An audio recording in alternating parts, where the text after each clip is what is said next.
I really admire those parents that have their children by the back, by a monkey collar and a string. Poor little Piper being held loose, finally ends up running and sees a goose.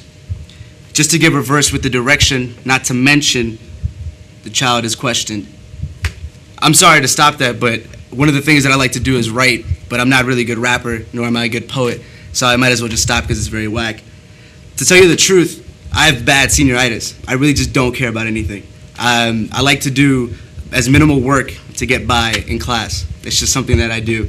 But I'm not saying that I'm a bad student. I have my fair share of AP classes. I just go by it just a little bit differently, and a different philosophy.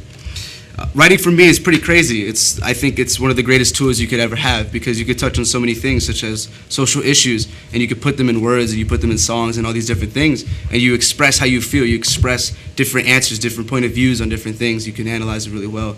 I think that's one of the things that makes writing great. It's just so diverse. You can write about anything: love, violence, hate, anger, lunch, birds, food, whatever. And cute little ducks.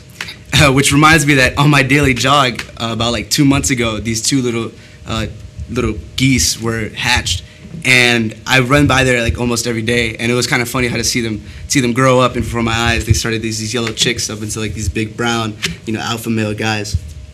But anyways, it's poetry time, so I really wanted to do this, so I wrote a little poem. The world isn't a lock. We see everyday violence, block versus block. Hatred feeds the soul, heart, and mind, but leaves it empty, having a yearning for something to find. The basic question pops into my thoughts, like the existence of man, Columbine evolution. Man, that's a lot.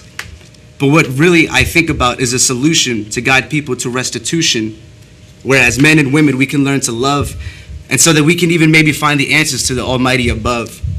Patience or virtue must become a basic remedy to show what's clarity. See all hatred and anger as a plea for help, saying, I'm scared, I've never felt love, please, I can't do this by myself. So the plan is simple to save a man's soul. One just simply needs to have self-control. It's fine if you don't understand, because I just want to understand you. Imagine if the world had that different type of mentality to look at that other point of view. The world would come to know true compassion, to help the less fortunate and not worry about anything else or the passion. See, the good earth is rich and can help all. So let's gather together before Mother Nature and her glacier takes mankind down to their downfall. So stuff like that, that's like what I like to do when I rap or like write poetry. One of my many passions. So yeah, I'm not sure if you call that a talent, but it just gets things out of my mind and onto paper. So 3, 2, 1, 20 minutes.